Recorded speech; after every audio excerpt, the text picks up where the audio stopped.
नमस्कार दोस्तों, आज की वीडियो काफ़ी इंपॉर्टेंट रहेगी आगरा यूनिवर्सिटी के सभी स्टूडेंट्स के लिए, क्योंकि आज की इस वीडियो में मैं आप लोगों को बताऊंगा कि आगरा यूनिवर्सिटी में जो एग्ज़ाम्स होने वाले हैं आप लोगों के, उन सभी एग्ज़ाम्स के लिए कैसे आपको तैयारी करनी है, एग्ज़ाम का पैटर्न क्या रहेगा, कौन से मॉडल पेपर आपको यूज करने हैं पढ़ने के लिए, कैसे पढ़ना होगा, कैसे आप लोग मार्क्स स्कोर कर सकते हैं और किस तरीके से आपको नोट्स बनाने हैं। तो कंप्लीट स्ट्रेटजी मैं आपको बताऊंगा। और मैं आपको बताना चाहता हूं कि आगरा यूनिवर्सिटी में जो आप लोग के ऑड सेमेस्टर के एग्जाम्स हैं वो 8 मार्च से स्टार्ट हो रहे हैं। इसके लिए मैंने कंप्लीट वीडियो बना रखा है ऑल यूनिवर्सिटी रिपोर्टर पर, वहां पर आप देख लीजिएगा। देन मैं इस वीडियो में आपको उन एग्जाम्स के बारे में कंप्लीट स्ट्रेटजी बताऊंगा, कैसे आपको पढ़ना है और किस किस तरीके से आपको पढ़ना है, कौन से मॉडल पेपर यूज करने हैं, ठीक है, कैसे पढ़ना है, एग्जाम का पैटर्न क्या रहेगा, ये सारी जानकारी दूंगा। तो आगरा यूनिवर्सिटी के जितने भी एग्जाम्स होंगे जो मैं आज की इस वीडियो में आपको बताने वाला हूँ, इसी तरीके से एग्जाम्स होंगे और इसी तरीके से आपको पढ़ना है, ठीक है। चाहे ऑड सेमेस्टर के एग्जाम्स हों, चाहे प्रोफेशनल कोर्सेज के एग्जाम हों, या फिर किसी भी चीज़ों के एग्जाम्स हों, अंडर ग्रेजुएट, पोस्ट ग्रेजुएट, सारे एग्जाम्स इसी पैटर्न पर होंगे और इसी तरीके से आपको पढ़ना है। तो चलिए मैं आपको कंप्लीट बताता हूँ कैसे पढ़ना है, आपको क्या क्या एग्जाम पैटर्न रहेगा और कंप्लीट जानकारी आपको मिलने वाली है। तो बहुत ज़्यादा इंपॉर्टेंट वीडियो है आगरा यूनिवर्सिटी के सभी स्टूडेंट्स के लिए, बहुत ही ज़्यादा इंपॉर्टेंट वीडियो है गाइस। प्लीज़ एक बार वीडियो को कंप्लीट देख लें, बहुत ही छोटा सा वीडियो रहेगा और आप लोगों के लिए बहुत ही ज़्यादा हेल्पफुल रहेगा, है ना। तो वह सबसे पहले मैं बात करता हूँ एग्जाम पैटर्न के बारे में। देखिए 8 मार्च से जो एग्जाम्स स्टार्ट हो रहे हैं आगरा यूनिवर्सिटी के अंदर, वो ऑड सेमेस्टर के एग्जाम्स हैं और उसी के आसपास आप लोगों के जो रेगुलर एग्जाम्स होते हैं वो स्टार्ट होने हैं, ठीक है। तो लगभग अगर हम बात करें सारे एग्जाम्स मार्च में ही स्टार्ट हो रहे हैं, है ना। तो एग्जाम का पैटर्न क्या रहेगा, देखिए एग्जाम का जो पैटर्न रखा जा रहा है वो कुछ तो इलेक्शंस की वजह से है, ठीक है, और कुछ हम बोल सकते हैं कोविड की वजह से है। तो एग्जाम का जो पैटर्न रहेगा वो ऑब्जेक्टिव पैटर्न रहेगा, ठीक, ऑब्जेक्टिव पैटर्न रहेगा, ये साफ साफ कह दिया गया है। अब ऑब्जेक्टिव पैटर्न पर आपको पढ़ना कैसे है, तो ऑब्जेक्टिव पैटर्न पर आपको ऐसे पढ़ना है कि आपको मॉडल पेपर यूज करने हैं, सिर्फ किताबों को आप हाथ ना लगाएं अब, क्योंकि आप लोगों के पास समय बहुत कम बचा है, सिर्फ 1 मंथ बचा हुआ है। जनवरी निकल चुकी है, फरवरी का 1 मंथ बचा हुआ है आपके लोगों के पास। तो 1 मंथ में आपको किताबों को हाथ ही नहीं लगाना है और आज ही जाकर के मार्केट से आप मॉडल पेपर बाय करेंगे, ठीक। मॉडल पेपर आपको कौन कौन से लेने हैं, किस तरीके से लेने हैं, चलिए मैं आपको ये बता देता हूँ। देखिए मॉडल पेपर जो आपको ले रहे हैं, सबसे पहले आप एक काम कीजिएगा, आप कोशिश कीजिएगा कि आपको दिनेश का मॉडल पेपर मिल जाए, ठीक है। दिनेश के मॉडल पेपर आते हैं जो कि आपको ऑब्जेक्टिव क्वेश्चंस ही मिलने चाहिए उसमें, ठीक है। ऑब्जेक्टिव क्वेश्चंस हो, जैसे कि एक क्वेश्चन लिखा हुआ है उसमें 4 ऑब्जेक्टिव उसके आंसर दिए हों, ठीक है।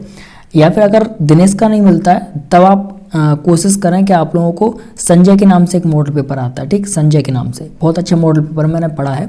तो संजय वाला मॉडल पेपर आप कोशिश करें, अगर वो आपको मिल जाए तो बहुत अच्छा रहेगा, क्योंकि मैंने भी एग्ज़ाम दिए थे 2020 में, जब कोविड आया हुआ था, उस समय ऑब्जेक्टिव भी हुए थे, तो मैंने संजय से ही पढ़ा था। तो उस समय जब मैंने संजय से पढ़ा था तो उसमें एक में कम से कम अगर हम बात करें 500 क्वेश्चन समथिंग होते हैं, तो बहुत ही अच्छा खासा मेरे को वहाँ पर एग्ज़ाम में देखने के लिए मिला। उसका जो पढ़ने का रिजल्ट था, बहुत सारे क्वेश्चंस उसमें आ गए थे मेरे एग्जाम्स में, तो मैं अच्छे खासे नंबर से पास हुआ था, ठीक है। तो आप संजय के मॉडल पर एक बार देख लीजिएगा। सबसे पहले दिनेश के ट्राई करें, दिनेश के नाम मिला तो संजय के ले लें आँख बंद करके, ठीक, कोई इधर उधर ना देखें, किसी से भी ना पूछें। देन उसके बाद में अगर संजय का भी आपको नहीं मिल पा रहा है आपके आसपास, तो आप कोशिश कीजिएगा कि एक मॉडल पेपर आता है जिसका नाम है विकास करके, है ना, बहुत शॉर्ट फॉर्म में होता है वो, तो विकास का आप देख लीजिएगा। और विकास का भी नहीं मिल रहा तो आप मतलब कुमार करके आता है, ठीक, कुमार करके, लेकिन उसमें थ्योरी बहुत ज़्यादा होती है, तो कुमार का आप देख लीजिएगा, ठीक। लेकिन मैं आप लोगों को सबसे ज़्यादा जो इम्पोर्टेंट बता रहा हूँ वो 2 ही हैं जो इस समय आप लोगों के लिए कामयाब रहेंगे, वो है दिनेश का और संजय का, ठीक है। ये दोनों मॉडल पेपर आप लोगों के लिए बहुत अच्छे रहेंगे और इनके लिए मेरे को कोई प्रमोशन का कोई चार्ज नहीं मिल रहा है, जो मैं आपको बता रहा हूँ बिल्कुल रियलिटी बता रहा हूँ, जो मैंने पढ़ा हुआ है, जो मेरे पास इसका एक तरीके से व्यू है वही मैं आपको दे रहा हूँ, ठीक। देन मैं बात करता हूँ कि पढ़ने का तरीका आपका क्या रहना चाहिए, है ना। पढ़ने का तरीका काफ़ी इंपॉर्टेंट है, क्योंकि पढ़ने का तरीका अगर हमारा सही नहीं होता तो हम कितना भी पढ़ लें हमारे मार्क्स स्कोर नहीं हो पाएंगे, हम कुछ याद भी नहीं कर पाएंगे। तो देखिए पढ़ने का जो तरीका है वो ये होता है कि जितने भी मॉडल पेपर आप बाय करेंगे, कम से कम उसमें क्वेश्चंस अगर बहुत ही कम होंगे तो कम से कम 300 साढ़े 300 क्वेश्चंस होंगे, कम से कम एटलीस्ट। अब आप लोगों को जो एग्ज़ाम होगा 75 क्वेश्चंस का होगा, ठीक, और वहाँ पर आपको दिए हुए हैं 400 क्वेश्चंस या फिर 300 क्वेश्चंस ऐसे करके। तो ऐसी कंडीशन में आपको पढ़ना कैसे है, हालांकि आपके पास समय कम है, कम से कम 6 सब्जेक्ट होते हैं आप लोगों के पास। तो ऐसी कंडीशन में आपको ये करना है कि सबसे पहले तो आप एक बार रफली पढ़ लें, पूरा मॉडल पेपर एक बार रफली पढ़ें। और रफली पढ़ने से पहले आप क्या करें कि ऑनलाइन जाएं, ऑनलाइन जा करके जो भी प्रीवियस मॉडल पेपर जो भी प्रीवियस एग्जाम्स हुए हैं उन एग्जाम्स को डाउनलोड कर लें। वहाँ से पहले वो एग्ज़ाम देख लें, एग्ज़ाम का पैटर्न क्या रहा है, कैसे कैसे क्वेश्चंस आए थे प्रीवियस में, ठीक है। और उसके बाद में आप लोग क्या करें कि मॉडल पेपर जो भी आपने वाई किए उनको रफली पढ़ें। पढ़ करके एक आइडिया आपके दिमाग में बन जाएगा कि ऐसे ऐसे क्वेश्चंस प्रीवियस आए हुए हैं, तो इसी टाइप के क्वेश्चंस और इसी लेवल के क्वेश्चंस आप लोगों के इस एग्जाम में आएंगे, ठीक है। तो आप क्या करें कि एक हाईलाइटर आता है, 20 रुपये का होता है मात्र, उस हाईलाइटर को आप जरूर बाय कर लें। और उस हाईलाइटर से जितने भी क्वेश्चंस आप लोगों को लग रहे हैं कि एक्सपेक्टेड हैं और आने हैं एग्जाम्स में, तो उन सभी क्वेश्चंस को आप क्या करें कि उन सारे क्वेश्चंस को आप तैयार कर लें और उन पे टिक कर लें, ठीक, उन पे टिक कर लें।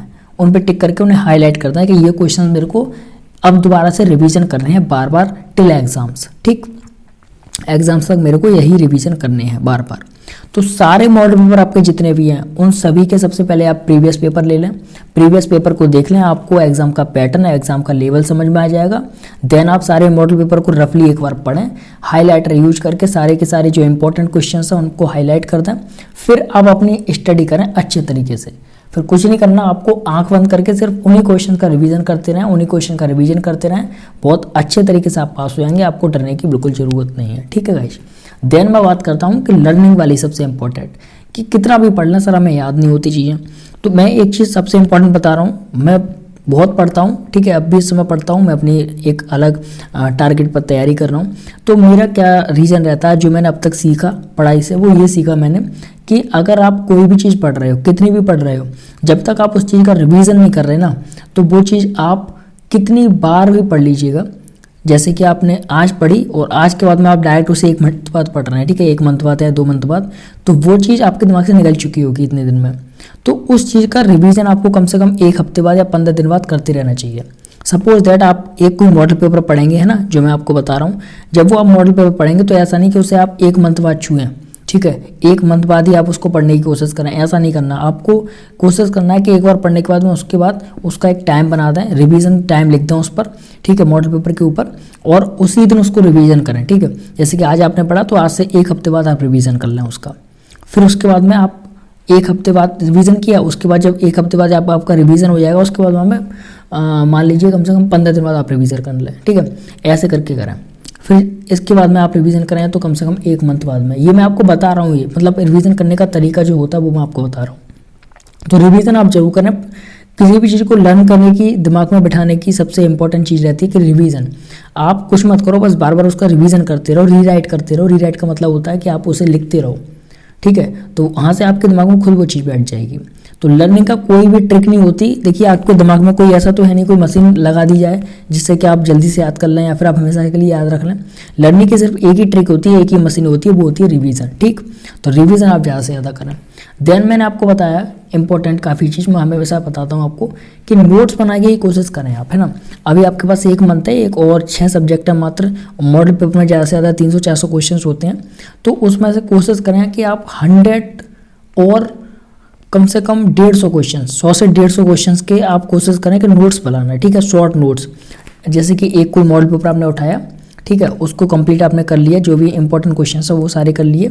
उसके बाद में आप 150 का एक टारगेट बनाना है कि मैं 150 क्वेश्चंस का एक नोट्स बना दूंगा, 2 से 4 पेज का, ज़्यादा नहीं, 2 से 4 पेज का शॉर्ट में लिख करके, जिससे कि जब मेरे एग्जाम्स होंगे तो उससे 1 हफ्ते पहले सिर्फ मैं उन्हीं नोट्स को पढ़ लूँगा, जिससे कि मेरे को मतलब फ़ायदा रहेगा एग्जाम्स में। अगर आप नोट्स नहीं बना पा रहे हैं, आप आलसी हैं, आप पढ़ नहीं सकते, मतलब आपको ऐसा लगता है कि क्या नोट्स वोट्स बनाना है, ऐसा अगर आप सोच रहे हैं तो फिर कोई बात नहीं है। फिर आप लोग मॉडल पेपर यूज कर लें और हाईलाइट करके उन्हीं क्वेश्चंस को दोबारा से रीराइट करते रहें और आप उन्हीं क्वेश्चन को रिवीजन करते रहें, दोबारा से पढ़ते रहें, ठीक है। तो कुछ नहीं करना, टिल एग्जाम तक यही करना है, लेकिन 1 मंथ ज़्यादा नहीं है आप लोगों के पास, पता नहीं चलेगा 1 मंथ कब निकल गया। तो अभी जाकर के मॉडल पेपर बाय कर लें। अगर आपको मॉडल पेपर समझ में नहीं आ रहे हैं, मॉडल पेपर नहीं मिल रहे हैं, तो आप मुझे कमेंट करके बताइएगा, मैं आप लोगों के लिए जो क्वेश्चन पेपर है वो तैयार कर दूंगा। मैं आपको PDF बना करके तैयार कर दूंगा, ठीक है, जिससे कि आप लोग उन PDF के अकॉर्डिंग पढ़ सकते हैं और आप अपने मार्क्स स्कोर कर पाएंगे, है ना। तो मिलते हैं अगली वीडियो में। अगर आप लोगों को चाहिए कि आप लोगों को पढ़ना है अच्छे तरीके से और आप लोगों को PDFs चाहिए क्वेश्चंस की, तो आप मुझे कमेंट कीजिएगा, मैं आपको क्वेश्चंस की PDF तैयार करा दूंगा और आप उन्हीं क्वेश्चंस की PDFs को क्या करेंगे कि उनको पढ़ लेंगे और आप आसानी से पास हो जाएंगे, ठीक है। तो मिलते हैं अगली वीडियो में, तब तक के लिए bye bye, thank you so much.